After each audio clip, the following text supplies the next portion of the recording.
Greetings, Bill Hosko here again, candidate for mayor of St. Paul, Minnesota, Minnesota's capital city. Today I would like to read and answer a few questions that have been given to me by a number of people while I've been door knocking. Today will be day 36 and 214 days to go until Election Day. A common question is, why would you want to do this? And I tell people that this is my hometown, and I'm 58 years old now, and it's been my place of business for 27 years now as of February 4th of this year.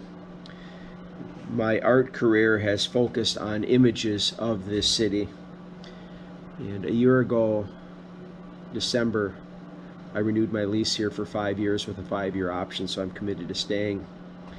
And many people don't know that in the fall of 1980, I was born here, but I was raised in Western Illinois from 5th grade through high school. I came back to Minnesota in the summer of 1980, and that fall I began a series of collecting articles on downtown St. Paul. And this went on for about maybe 15 years, and then after that, articles that I would save would go into files. This is primarily downtown St. Paul and the riverfront redevelopment area, etc. And the very first article that I put in the book was from the National Geographic, November 1980. A Tale of Twin Cities, Minneapolis and St. Paul. And they did a very attractive piece on both cities. There's the IDS building in downtown Minneapolis. A view of the cathedral from Prospect Park across from downtown. And a very nice article. But I just have literally hundreds of these. So my interest in St. Paul's well-being has been quite deep all these years, and I've been involved in many civic affairs, sharing ideas with city leaders regarding everything from Union Depot to light rail and so many more items. In May, I'm going to do a live stream video from here talking about my past involvement in civic affairs going back to 1994 up to present. So that's something for you to look forward to. What makes you qualified to be mayor? Do you have administrative background or a finance background? And my thought in that is, if people are looking for somebody who fits the normal mold of what a politician should be, I would argue that's what put this city in its current state. I have a lovely life as I've had for many years now. I've been self-employed for 30 of my 58 years, as I've mentioned. Every day I get up and I'm able to do what I want to do. I've never been focused on making money particularly. I've always been focused more on the art, the framing aspect of things, now this music venue. And I've done countless volunteer projects over the years, restoration projects, renovation projects. I've had a very full life. And having somebody be a leader of the city who doesn't need the job, nor particularly covet the job, nor the paycheck that goes along with it, I think would be of great benefit to the city currently. I've been asked, what does this job pay? And I said, you know, when the person, I said, I'm not really sure. I was guessing $105,000, $110,000 a year. Looking it up online, seemingly it pays $126,000.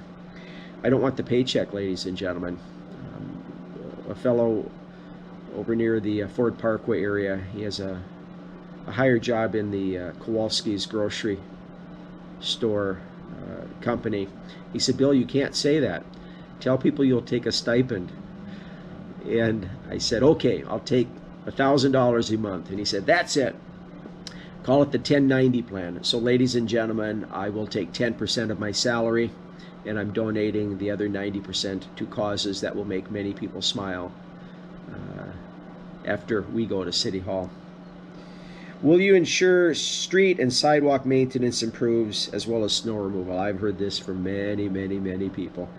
And I've looked them in the eye and I said, you have my word that these things will be taken care of if I become mayor. And we need to put some mechanisms in place to ensure that they stay maintained after I'm gone. People pay a fair amount of money to live in this city, And this basic maintenance neglect, it's inexcusable. Will you restore our fireworks? You know, in 2018, Mayor Carter mentioned he did not want to fund the fireworks, feeling the monies could be spent elsewhere.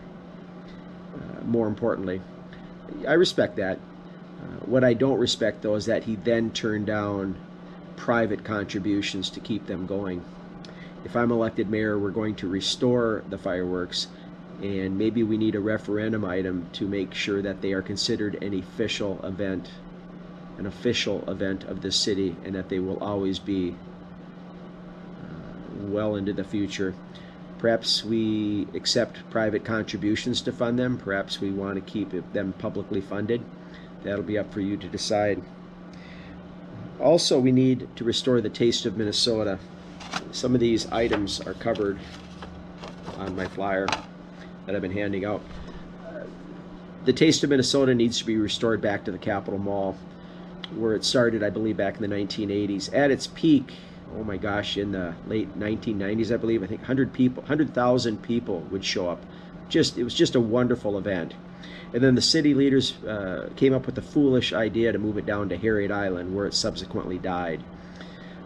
Minnesota's front lawn is the Capitol Mall. That's where the taste of Minnesota should be. Perhaps we come up with a new name for it. Maybe the Taste of the North Star State. Maybe there's a public contest to decide. Maybe it needs a new name. Harriet Island, Kellogg Park could be considered perhaps St. Paul's front lawn, but anything about the state of Minnesota needs to be on the Capitol Mall. A number of you remember years ago we used to have classic car shows on Kellogg Mall, and then they moved over to Wabasha, and then they were later basically pushed out of downtown. Those need to be restored as well. Some of you may remember we used to have New Year's Rockin' Eve at the Landmark Center. It's a big deal. A lot of people came. And then that too faded away. Winter Carnival isn't doing as well as it used to, nor Art Crawl. We need to restore more fun and activities in the city, ladies and gentlemen. Something major every month needs to occur here, something that people can look forward to. I think a lot of young people, teens, young adults, they're very bored living here because nothing exciting happens anymore. And we're going to restore the excitement for young and old. I'm going to tell you a little story here to conclude this video today. A few days ago I was door knocking over in the McAllister Groveland area, and I was up on a higher lawn a little bit. There was a retaining wall, and an attractive younger lady was walking by with 4 little kids in tow, and the sun's getting a little bit lower. And I looked at her with my little clipboard that I show, and I said, I'm campaigning for mayor of St. Paul, ma'am. May I leave you a flyer? And she said, sure. And then I looked at the little girls and I said, how are you today? And they said, we're fine. And I said, are you all sisters? I knew they weren't, but I asked anyway. No, we're with daycare, they said. And I said, what's coming up that's exciting next month in April? What's coming up that's kind of exciting? And they were looking at then they said, the rabbit, the Easter bunny. And I said, that's right, Easter. And I said, if I'm elected mayor, we're going to have an Easter parade downtown. Yay, they said.